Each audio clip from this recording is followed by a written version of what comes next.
नमस्कार दोस्तों, tops study में आपका बहुत बहुत स्वागत है। तो फ्रेंड्स, जो बात चल रही थी पिछले वीडियो में वो चल रही थी अल्टरनेटर के बारे में। अल्टरनेटर के बारे में अपन ने काफी कुछ जानकारी प्राप्त कर ली है। यानी कि अल्टरनेटर जो रोटर के आधार पे होते हैं वो कितने प्रकार के होते थे? दो प्रकार के होते थे। एक सेलियन टाइप रोटर होता था और एक सिलेंड्रिकल टाइप रोटर होता था।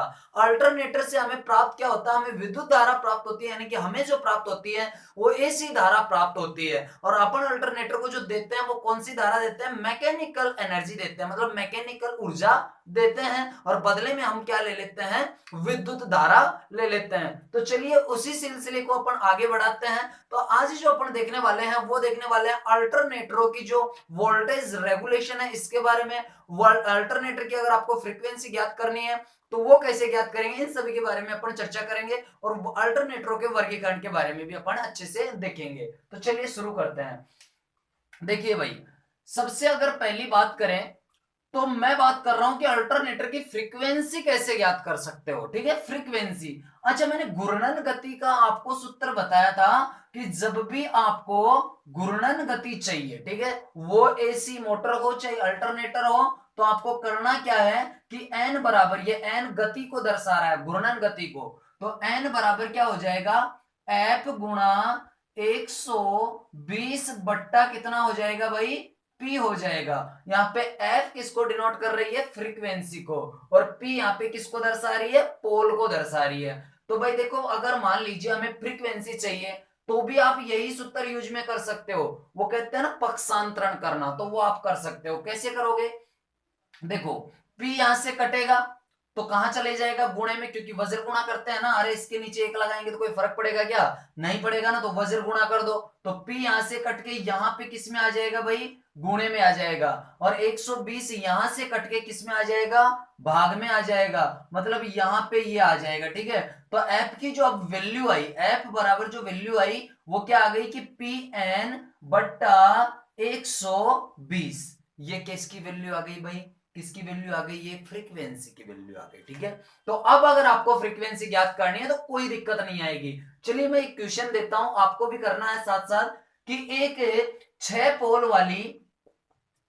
पोल वाले अल्टरनेटर, किसकी बात कर रहा हूं मैं? अल्टरनेटर।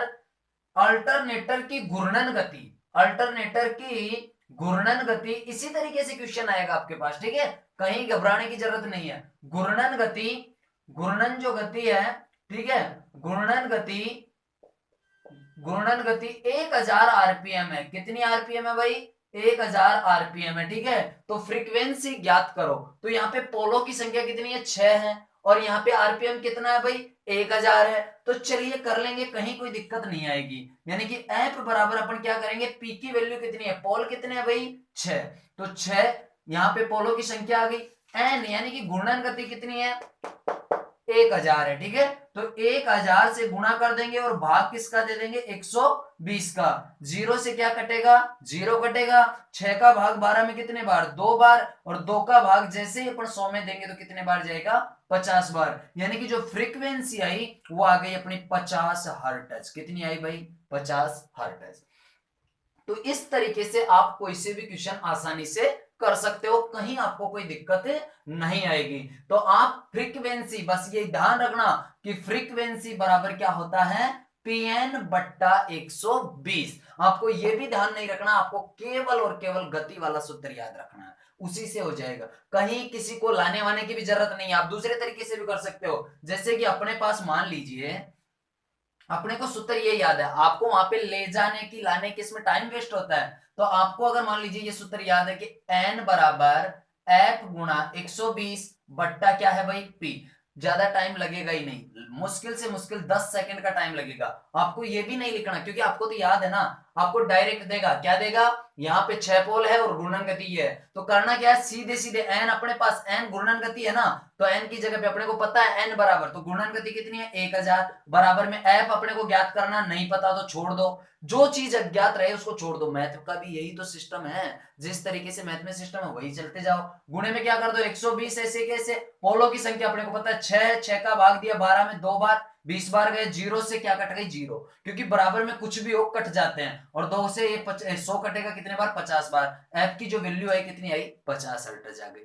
कहीं दिक्कत नहीं आएगी, केवल मात्र आप 10 सेकंड में इस क्वेश्चन को सॉल्व कर सकते हो भाई, कहीं प्रॉब्लम नहीं है। ठीक है, अब जो मैं बात करूंगा वो करूंगा मैं वोल्टेज रेगुलेशन की। ठीक है, लेकिन उससे पहले बता दूं, देखो अगर आपको फ्रीक्वेंसी स्तर रखनी है या फ्रीक्वेंसी बदलनी है तो यहां पे जो घूर्णन गति है ना इस पे डिपेंड करेगी और पोलों की संख्या पे डिपेंड करेगी। इस चीज का ध्यान रहे, क्यों? क्योंकि अपन ने देखा कि फ्रीक्वेंसी बराबर क्या था, पोलों की संख्या और घूर्णन गति बट्टा कितना था 120। तो भाई पोलों की संख्या के भी समानुपाती है और घूर्णन गति के भी ये क्या है, समानुपाती। अगर आप पोल्स की संख्या बढ़ाओगे तो फ्रीक्वेंसी बढ़ेगी, अगर आप यहाँ पे घूर्णन गति बढ़ाओगे तो भी क्या बढ़ेगी भाई, फ्रीक्वेंसी बढ़ेगी। तो ये इस दोनों के क्या है, समानुपाती, यानी कि अनुक्रमानुपाती। बात समझ में आ गई होगी। चलिए अब अपन देखते हैं वोल्टेज रेगुलेशन। वोल्टेज रेगुलेशन, चलो मैं इसको लिख ही देता हूं, वोल्टेज रेगुलेशन। ठीक है, रेगुलेशन। चलिए भाई ये हो गया। हाँ तो भाई अब देखो वोल्टेज रेगुलेशन की अपन बात कर रहे हैं, तो वोल्टेज रेगुलेशन आपको ज्ञात करने के लिए आपको करना क्या है कि जो वोल्टेज नो लोड पर होता है, ठीक है, नो लोड पर होता है और जो फुल लोड पर होता है, ठीक है, उन दोनों का आपको डिस्टेंस ज्ञात करना है। क्या ज्ञात करना है, डिस्टेंस। और फिर उसमें जो भाग देना है वो देना है आपको फुल लोड का। कौन से लोड का भाई, फुल लोड का। सॉरी मैं यहाँ पे गलत कर दिया, यहाँ पे एफ एल आ जाएगा। ठीक है, एफ एल यानी कि फुल लोड। ठीक है, और यहां पे जो आएगा नीचे बट्टे में वो भी आ जाएगा फुल लोड। ठीक है भाई, नो लोड और फुल लोड का डिस्टेंस देखना, अंतर देखना, भाग किसका दे देना, फुल लोड का, और गुणा यहाँ पे क्या कर देना है, 100 से गुणा कर देना। ये आपका जो आएगा वो क्या आ जाएगा, वोल्टेज रेगुलेशन प्रतिशत आ जाएगा। ठीक है, तो जैसे कि मान लीजिए आपको क्वेश्चन दे दिया जाए कि कोई अल्टरनेटर है, यदि उसको लोड रहित अवस्था में चलाया जाता है तो वो 440 वोल्ट से 640 वोल्ट पर चला जाता है। ठीक है, कितने वोल्ट पर चला जाता है, 640 वोल्ट पर चला जाता है। तो बताइए कि इसका वोल्टेज रेगुलेशन क्या होगा। तो कुछ नहीं करना आपको, नो लोड पर कितना था भाई, 440, फुल लोड पर कितना है भाई, 640। तो सिंपली आपको इनका डिस्टेंस देखना है। तो यहाँ पे जो डिस्टेंस आ रहा है सीधा सीधा अपने पास कितना आ रहा है, 200 आ रहा है। तो 200 को आप ऊपर रख दो, फुल लोड पर यहाँ पे वोल्टेज कितना है भाई, 640 है, 640 नीचे रख दो और गुणा में क्या कर दो, 100 कर दो। अब बस ये सिंप्लीफाई आप आराम से कर सकते हो, काट सकते हो। 4 का भाग दोगे तो 4 का भाग जो इसमें जाएगा 16 बार चला जाएगा, 4 का भाग इसमें 5 बार, 4 का भाग इसमें देंगे 16 में तो 4 बार, और 100 में 25 बार। 25 को गुणा किससे कर लेंगे, 5 से, तो ये हो जाएगा 125, और यहाँ पे भाग में कितना हो जाएगा, 4 हो जाएगा। 4 का भाग देंगे तो 12 में कितने बार गया, 3 बार गया, और 5 में कितने बार गया, 1 बार, और फिर पॉइंट कितना आ जाएगा, 25, मतलब 31.25। यहाँ पे क्या आ गया आपका, वोल्टेज रेगुलेशन आ गया। ठीक है भाई, ये चीज आपके समझ में आ गई होगी, कहीं कोई दिक्कत नहीं है, बस आपको ये याद रखना पड़ेगा। ठीक है भाई, ये हो गया आपका वोल्टेज रेगुलेशन। अब जो मैं बात करूंगा वो करूंगा इनके वर्गीकरणों की। देखो भाई, इसमें मैंने आपको सिलेंड्रिकल और सेलियंट टाइप यानी कि रोटर के आधार पे पिछले वाले वीडियो में बता दिया था। तो अगर वो वीडियो आपको देखना है तो यहाँ पे आई बटन पे मैं लिंक दे दूंगा, वहां से आप उस वीडियो को देख लेना, इसके बाद में देख लेना, कहीं कोई दिक्कत नहीं आएगी। ये वीडियो आप पहले पूरा देख लीजिएगा, फिर उसको देख लो, कहीं आपको कोई प्रॉब्लम नहीं आने वाली। अब जो अपन बात करने वाले हैं, देखो एक तो ये किसके आधार पे हो गया, रोटर के आधार पे हो गया। ठीक है, रोटर के आधार पे हो गया। दूसरी अगर बात करें तो फेज के आधार पे होता है। अब फेज में हमें ज्यादा पढ़ना नहीं पड़ता, बस केवल आपको इतना याद रखना है कि अधिकांशतः 3 फेज का प्रयोग किया जाता है। ठीक है, तो फेज के आधार पे जो होता है, एक तो सिंगल फेज कह सकते हैं अपन, ठीक है, सिंगल फेज कह सकते हैं, एक अपन 3 फेज कह सकते हैं। ठीक है, सिंगल फेज, एक अपन 3 फेज कह सकते हैं। ठीक है, तो ये 2 प्रकार के फेज के आधार पे होते हैं। अब जो अपन पढ़ने वाले हैं वो पढ़ने वाले हैं रोटेट के आधार पे, यानी कि घूमने वाले हैं, घूमने के आधार पर। तो भाई ये जो रोटेट के आधार पे है ना, इसको पढ़ना जरूरी है, अनिवार्य, मस्ट है। ठीक है, तो चलिए मैं आपको दिखाता हूं। देखो मैंने क्या किया कि मैंने एक अल्टरनेटर लिया, अल्टरनेटर का मैंने ये क्या बना दिया, स्टेटर बना दिया, स्टार्टर बना दिया। ठीक है, यहां पे मैंने क्या किया कि पोल बनाया मैंने, मैं सिंपली बस नॉर्मली आपको समझाने के लिए बना रहा हूं। ठीक है, ज्यादा मॉडिफाई करने की कोई आवश्यकता नहीं है। ठीक है, तो यहाँ पे मैंने क्या बना दिया, एन बना दिया, और यहाँ पे क्या बना दिया, एस बना दिया। जैसे भी आप एक्साइटर से इसको क्या दे दोगे, डीसी दे दोगे। ठीक है, आराम से डीसी दे सकते हो, कोई दिक्कत नहीं है, जैसा कि मैंने पिछले वीडियो में बता दिया था। तो ये सारे काम आप आराम से कर लोगे, वाइंडिंग कर दोगे इसके। ठीक है, वाइंडिंग कर दोगे आप, और वाइंडिंग करके आप क्या कर दोगे, इससे स्थायी चुंबक क्षेत्र तैयार कर लोगे। तो यहाँ पे आप किसको घुमा रहे हो, चुंबकीय क्षेत्र को घुमा रहे हो। कहने का मतलब आपका रोटेट जो कर रहा है वो फील्ड पोल कर रहे हैं, रोटेट कौन कर रहे हैं, फील्ड पोल कर रहे हैं। बात समझ में आ गई होगी। तो एक टाइप तो ये होता है, और दूसरे तरीके से अगर अपन बनाना चाहें तो अपन इस तरीके से बना सकते हैं कि इस पर अपन फील्ड पोल स्थापित कर दे। ठीक है, इस पर अपन ने क्या कर दिया, फील्ड पोल स्थापित कर दिया। मैं नॉर्मली बना रहा हूं, ठीक है। हाँ, तो ये फील्ड पोल स्थापित कर दिया, ये एन हो गया, ये क्या हो गया भाई, एस हो गया। और इसके बीच में अपन ने किसको घुमा दिया, आर्मेचर को घुमा दिया। ठीक है, ये आपका क्या बन गया, ये स्टेटर बन गया। ठीक है, तो घुमा दिया। अब होता क्या है, इसमें जो एफिशिएंसी रहेगी, मतलब जो दक्षता रहेगी वो ज्यादा रहेगी, और इसमें क्या रहेगी, कम रहेगी। दो प्रकार के होते हैं। अब देखो, इसको अपन एक एक को करके अच्छे से पढ़ते हैं। ये चीज आपके समझ में आ गई होगी कि या तो आप किसको घुमा दो, फ्लक्स को घुमा दो, या फिर आप किसी चालक को घुमा दो। ये चालक ही तो है, ठीक है। तो या तो आप चालक को घुमा दो, या फिर आप फील्ड पोलो को घुमा दो। दोनों में ही विद्युत जनरेट होगी, लेकिन विद्युत जो जनरेट होगी इसमें कम होगी, तो इसमें ज्यादा होगी, जैसा कि मैंने पिछले वाले वीडियो में बहुत अच्छे से समझाया। ठीक है, तो चलिए देखते हैं। सबसे पहले जो अपन देखेंगे वो देखेंगे रोटेट फील्ड फ्लक्स, यानी कि फील्ड जो घूमता है उसके बारे में। ठीक है, तो घूमने के आधार पे मैं बात कर रहा हूं, यहां पे घूमने के आधार पे। ठीक है, घूमने के आधार पे, आधार पे, आधार पर। ठीक है भाई, तो घूमने के आधार पे अपन सबसे पहले जो देखेंगे वो देखेंगे rotate field winding. Rotate field, field type कह सकते हैं इसे। ठीक है, फील्ड टाइप बोल दीजिए आप। तो ये रोटेट फील्ड टाइप, यानी कि इसमें रोटेट क्या करेगा, फील्ड करेगा। फील्ड स्तर नहीं रहेगा, रोटेट फील्ड करेगा। ठीक है, जैसा कि मैंने अभी बताया, रोटेट फील्ड करेगा। तो भाई इसमें रोटेट फील्ड करेगा तो क्या होगी, इसकी एक तो दक्षता क्या होगी, ज्यादा होगी, मतलब एफिशिएंसी इसकी क्या होगी, ज्यादा होगी। यहाँ पे एन है, यहाँ पे क्या है, एस। तो इसकी जो एफिशिएंसी होगी, एक तो 85 से ज्यादा इसकी क्या होगी, दक्षता। चलिए मैं एक एक चीज करके लिखता ही चलता हूं ना, तो एक एक चीज चलिए देख लेते हैं। एक तो क्या होगी भाई इसकी दक्षता 85 से क्या होगी, अधिक होगी। ठीक है, एक तो इसकी दक्षता ज्यादा होगी। दूसरी बात, यहां पे जो कनेक्शन किया जाएगा वो स्टार या डेल्टा कनेक्शन आप कर सकते हो। तो स्टार डेल्टा अगर आप कनेक्शन करते हो तो यहां पे आपको 2 स्लिप रिंगों की आवश्यकता होगी। क्यों, क्योंकि इसको क्या कर देनी है, अपने को डीसी देनी है। क्या देनी है भाई, डीसी देनी है। ठीक है, तो यहां पे डीसी दोगे तो इसमें जो आवश्यकता पड़ेगी अपने को, कनेक्शन कौन सा होगा, स्टार या फिर डेल्टा, स्टार डेल्टा कनेक्शन हो जाएगा। ठीक है, स्लिप रिंग कितनी होगी यहाँ पे, स्लिप रिंग, तो स्लिप रिंग जो होगी वो कितनी होगी भाई, 2 होगी। कब, जब स्टार डेल्टा कनेक्शन हो। ठीक है, स्टार डेल्टा कनेक्शन हो। ठीक है, या नहीं, स्टार डेल्टा कनेक्शन हो तो आपको 2 स्लिप रिंगों की आवश्यकता होगी। दूसरी बात, इसमें जो ईएमएफ का मान होगा वो ज्यादा होगा। क्यों, ये फील्ड फ्लक्स ये जो काट रहा है, तो ये क्या कर रहा है कि ये यहाँ पे चालक बन जाएगा। ठीक है, तो यहाँ पे जो रेखा है, ये जो फ्लक्स रेखाएं जो रहेगी वो क्या रहेगी कि पूरी की पूरी कटेगी। इसलिए यहां पे जो ईएमएफ आपको मिलने वाला है वो ज्यादा मिलने वाला है। तो ईएमएफ की मात्रा क्या होगी भाई, अधिक होगी। ईएमएफ, विद्युत वाहक बल क्या होगा, अधिक होगा। ठीक है, तो ये चीजें आपके लिए मोस्ट इंपॉर्टेंट है। यहां पे आप देख लीजिए, ये तो आप फिर भी कोई दिक्कत नहीं है, ये भी कोई दिक्कत नहीं है, लेकिन एक तो इसकी दक्षता आपको ध्यान में रखनी है, और ईएमएफ इसका ज्यादा जनरेट होगा।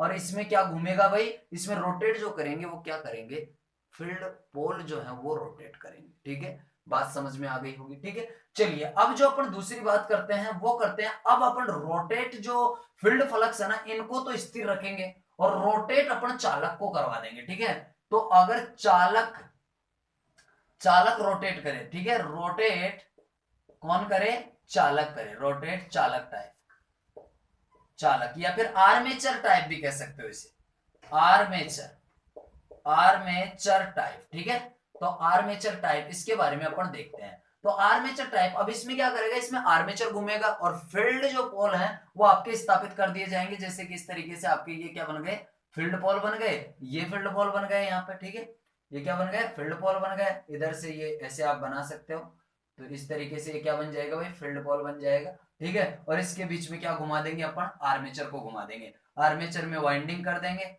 किसकी कर देंगे, कॉपर की कर देंगे, ताकि क्या रहेगा, ये ईएमएफ जनरेट कर सके। तो यहाँ पे अपन क्या करेंगे, वाइंडिंग तो इस जगह पे करेंगे, डीसी करेंगे, लेकिन भाई देखो यहाँ पे अपने को ना स्लिप रिंग की आवश्यकता नहीं होगी। क्यों नहीं होगी भाई, इसलिए देखो वैसे तो होगी, लेकिन डीसी प्रदान करने के लिए स्लिप रिंग की आवश्यकता नहीं होगी। क्यों नहीं होगी, क्योंकि डीसी हमें किसमें देनी है, किसमें देनी है, फील्ड पोलों में, और फील्ड पोल क्या रह रहे हैं, स्तर रह रहे हैं, तो स्तर रह रहे हैं तो आराम से अपन एक्साइटर से डीसी लेकर इनको आराम से उत्तेजित कर सकते हैं, ठीक है, किनको, फील्ड पोलों को। बात समझ में आ गई होगी, ठीक है।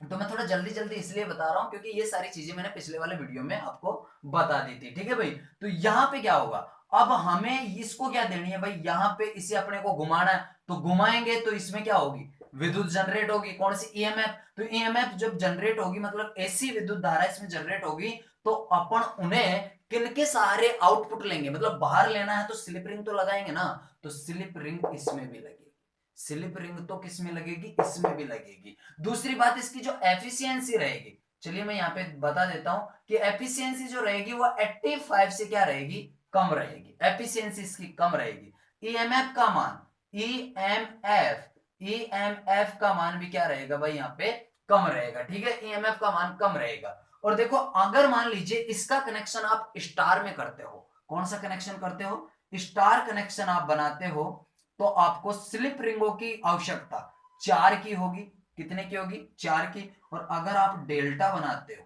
क्या बनाते हो, डेल्टा, तो आपको यहाँ पे 3 स्लिप रिंगों की आवश्यकता होगी, ठीक है, इस स्लिप रिंग की बात कर रहा हूं, स्लिप रिंग आपकी आवश्यकता होगी, ठीक है, बात समझ में आ गई होगी, ठीक है भाई। तो ये आपको याद रखना है कि अगर ये स्टार में है तो 4 स्लिप रिंग लेनी है, और डेल्टा में है तो 3 आपको स्लिप रिंग लेनी है। और यहाँ पे जो रोटेट करेगा वो कौन करेगा, आर्मेचर करेगा, ठीक है। घूमने वाला भाग, जो रोटेट भाग है यानी कि घूमने वाला भाग है, घूमने वाला जो भाग है वो कौन है भाई, यहाँ पे घूमने वाला भाग कौन है, आर्मेचर है, कौन है भाई, आर्मेचर, ठीक है। तो इसके बारे में भी आपको थोड़ा सा ध्यान में रखना है। यहाँ पे आपको ये चीज जो हो जाती है ना, ये क्या हो जाती है, मोस्ट हो जाती है, ठीक है, ये क्या हो जाती है भाई, मोस्ट हो जाती है। बात समझ में आ गई होगी, ठीक है। चलो अब जो मैं बता रहा हूं वो बता रहा हूं सिंक्रोनाइजर। सिंक्रोनाइजर होता क्या है तो उसी को अपन देखेंगे, ठीक है। तो चलिए देख लेते हैं सिंक्रोनाइजेशन, ठीक है। देखो भाई सिंक्रोनाइजेशन का मतलब क्या है, सबसे पहले तो ये देखना आपको, सिंक्रोनाइजेशन, सिंक्रोनाइजेशन, ठीक है। तो सिंक्रोनाइजेशन के बारे में अपन अच्छे से देखेंगे। सिंक्रोनाइजेशन जो होता है इसे आप ये भी कह सकते हो समांतर प्रचालन, क्या कह सकते हो इसे, समांतर प्रचालन। कहने का मतलब आप समझ गए होंगे समांतर प्रचालन क्या है। अभी नहीं समझे तो मैं बताता हूं कि समांतर जो प्रचालन है वही क्या है। देखो अगर दो अल्टरनेटरों को आप एक साथ जोड़कर चलाते हो ना, उसे क्या कहते हैं, सिंक्रोनाइजेशन कहते हैं। लिख लीजिए कि दो अल्टरनेटरों को जोड़कर अगर एक साथ चलाएंगे तो उसे क्या कहेंगे, सिंक्रोनाइजेशन कहेंगे। बात समझ में आ गई। अब देखो ये भी है ना, अपन चला तो देंगे उनको, लेकिन इनकी कुछ शर्तें हैं। दोनों साथ जब सिंक्रोनाइजेशन ऐसे ही नहीं हो जाएगा, नहीं, सिंक्रोनाइजेशन करने के लिए कुछ नियम है, कुछ कायदे हैं, कुछ कानून है, यानी कि अपन ऐसे नहीं, इसकी कुछ शर्तें हैं। तो शर्तें क्या क्या है वो देखते हैं। देखो एक तो सिंक्रोनाइजेशन अगर आपको करना है तो इनकी फ्रीक्वेंसी, क्या भाई, फ्रीक्वेंसी क्या होनी चाहिए, समान होनी चाहिए। फ्रीक्वेंसी क्या होनी चाहिए, समान होनी चाहिए। दूसरी अगर बात करें तो इन्हें वोल्टेज, यानी कि इनका वोल्टेज जो होता है वो भी क्या होना चाहिए, समान होना चाहिए।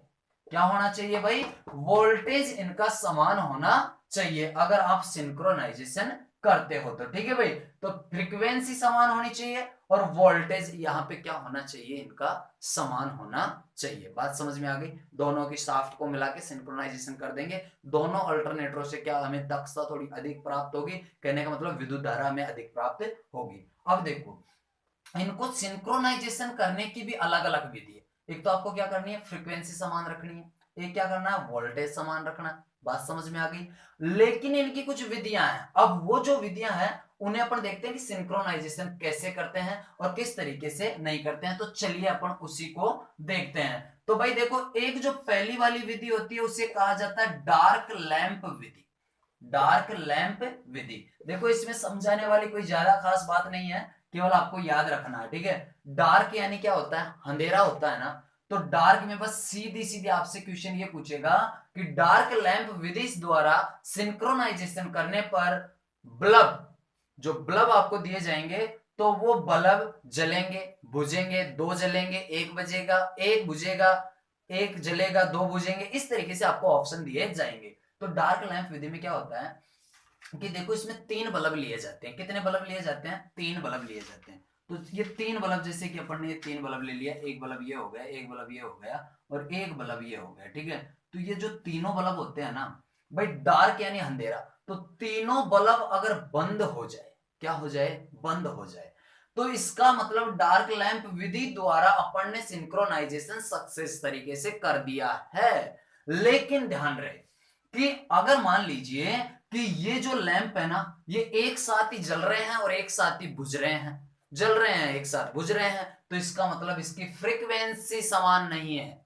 तो फ्रीक्वेंसी समान करने के लिए क्या करेंगे, उसकी घूर्णन जो गति है ना, उसको परिवर्तित करके इसकी फ्रीक्वेंसी दोनों की क्या कर देंगे, अपन बराबर कर देंगे, ठीक है। क्या करके, जब ये एक साथ जले एक साथ बुझे तो फ्रीक्वेंसी क्या रहेगी, असमान। कौन सी विधि में, डार्क लैंप विधि में। बात समझ में आ गई। दूसरी बात, एक जल रहा है, दो बुझ रहा है, कभी कौन सा जल रहा है कभी कौन सा बुझ रहा है, ऐसा सिस्टम हो तो फिर इनका वोल्टेज असमान है। क्या असमान है भाई, वोल्टेज। और अगर तीनों ही बुझ जाए, तीनों ही क्या हो जाए, बुझ जाए, तीनों बुझ जाएंगे तो मामला क्या हो जाएगा, सही हो जाएगा। मोस्ट इंपॉर्टेंट बात बस यही है कि डार्क लैंप विधि में तीनों बल्ब क्या हो जाते हैं, बुझ जाते हैं। बाकी आपको कहीं, जैसे कि ये ज्यादा मोस्ट इंपॉर्टेंट नहीं है कि अगर तीनों साथ साथ जल रहे हैं, साथ साथ बुझ रहे हैं तो फ्रीक्वेंसी समान नहीं है, ये ज्यादा इंपॉर्टेंट नहीं है। ज्यादा इंपॉर्टेंट ये है कि तीनों बुझ जाने पर डार्क लैंप विधि द्वारा सिंक्रोनाइजेशन करने पर लैंप होंगे, बुझ जाएंगे, सारे के सारे बुझ जाएंगे, ठीक है। तो ये हो गई डार्क लैंप विधि। इसके बाद में जो दूसरी विधि आती है वो आती है ब्राइट लैंप विधि। ब्राइट लैंप विधि, ठीक है भाई। तो इस विधि में क्या होता है, देखो उसमें बुझ रहे थे, बस इसमें सारा काम समान रहेगा, बाकी और तो फ्रीक्वेंसी वगैरह का जैसे जैसे इसमें किया था वैसे वैसे इसमें करेंगे। इसमें क्या होंगे कि तीनों बल्ब जलने लग जाएंगे। इस विधि द्वारा तीनों बल्ब क्या हो जाएंगे, जल जाएंगे, तो मानना है कि सिंक्रोनाइजेशन कंप्लीट हो चुका है, सही तरीके से हो चुका है। सारी विधि ऐसे कैसे करके, और बाकी फिर लास्ट में जैसे कि तीनों बल्ब जल जाए, तीन बल्ब बल्ब जल जाए, ठीक है, प्रकाशित हो जाए, जल जाए, या फिर आप इसे क्या कह सकते हो कि प्रकाशित हो जाए, प्रकाशित हो जाए, तो ये क्या हो जाएगी, सक्सेस हो जाएगी। कौन सी विधि, ब्राइट लैंप विधि द्वारा नए सिंक्रोनाइजेशन आपका सक्सेस माना जाएगा। तीसरी जो विधि आती है वो आती है भाई डार्क ब्राइट लैंप विधि। यानी इसमें क्या आ गया, अब डार्क भी आ गया और ब्राइट भी आ गया, ये तीसरी विधि है। तो इस विधि में क्या होता है कि इस विधि में एक बल्ब तो बुझ जाता है और दो बल्ब आपके जल जाते हैं। सारा कनेक्शन सेम करना होता है, ठीक है, जिस तरीके से उसमें करते हैं। तो इसमें भाई लिख लेना है कि एक बल्ब क्या हो जाता है, बुझ जाता है, ठीक है, एक बल्ब बुझ जाएगा और दो बल्ब क्या होंगे, दो बल्ब जो होंगे वो क्या हो जाएंगे, प्रकाशित हो जाएंगे, प्रकाशित हो जाएंगे, ठीक है, प्रकाशित हो जाएंगे। बात समझ में आ गई होगी। तो कहीं कोई दिक्कत नहीं, डार्क में तीनों को बुझा दो, ब्राइट में तीनों को जला दो, और डार्क ब्राइट लैंप दोनों अगर एक साथ आ जाए तो एक को बुझा दो और दो को क्या कर दो, जला दो। क्या कर दो भाई, जला दो। ये वाली जो विधि है ये आपकी मोस्ट है, पूछी जाती है, क्योंकि इसमें थोड़ा कंफ्यूज होते हैं, कभी कभार दो को बुझा के एक को जला देते हैं तो आप कंफ्यूज, ठीक है। तो इसको थोड़ा सा ध्यान में रखना कि बुझाना एक ही है, बुझाना कितना है, एक ही है, जलाना कितना है, दो है, तीन है आपके पास। एक को बुझा दो यार, अगर कोई कह रहा है तो एक बुझा दो, आप तीनों को मत बुझाना, मतलब एक बुझा दो और दो को आप जलाए रखो, ठीक है। बात समझ में आ गई। ऐसे आप थोड़ा सा देख सकते हो, इस तरीके से आप इमेजिन कर लीजिएगा। तो ये जो आपकी विधि थी वो भी आपका कंप्लीट हो गया। अब जो आपका अल्टरनेटर है वो पूरी तरह फिनिश हो चुका है, मतलब इसमें कुछ भी नहीं रहा। जो आने वाले क्वेश्चन है और जो मोस्ट इंपोर्टेंट है वो भी बता दिया, जो नहीं आने वाले हैं वो भी मैंने थोड़ा बहुत बता दिया, ऐसी बात नहीं है। लेकिन क्वेश्चन भाई आ सकता है, कोई कह नहीं सकता, क्योंकि गारंटी किसी चीज की नहीं होती। वो कहते हैं ना कि जिस दिन गारंटी चालू हो जाएगी उस दिन माँ बच्चे पैदा करना बंद कर देगी। कहते हैं कि कोई माँ कह नहीं सकती कि मेरा बच्चा पैदा होगा और वो एक महान व्यक्ति बनेगा, नहीं, वो चोर भी बन सकता है, गारंटी किसी बात की नहीं है, ठीक है। लेकिन जो अनुमानित होता है कि हाँ ये क्वेश्चन बनता है, ये मोस्ट है, वो बता देते हैं। बाकी आप सोचते हो आपको कैसे पता ये मोस्ट है? अरे भाई पता किसी को नहीं है, लेकिन हाँ वो क्वेश्चन बार बार रिपीट हो रहा है या फिर वो क्वेश्चन बनने लायक है तो वो क्वेश्चन बनते हैं, ठीक है। बाकी अदर क्वेश्चनों में से भी आ जाते हैं जिनके लिए अपन मना कर देते हैं नहीं आएगा, फिर भी वो आ जाएगा, ठीक है। तो आपको पढ़ना सारी चीज है। तो दोस्तों वीडियो पसंद आया होगा यार, वीडियो को आप लाइक कर दीजिए, चैनल को सब्सक्राइब कर लिया तो आपका बहुत बहुत धन्यवाद, और नहीं किया तो इस चैनल को आप सब्सक्राइब कर दीजिए, साथ में बेल आइकन का बटन दबा दीजिए ताकि आपको टाइम टू टाइम नोटिफिकेशन मिलते रहिए। वीडियो देखने के लिए आपका बहुत बहुत धन्यवाद। Thank you for watching my video. जय हिंद, जय भारत।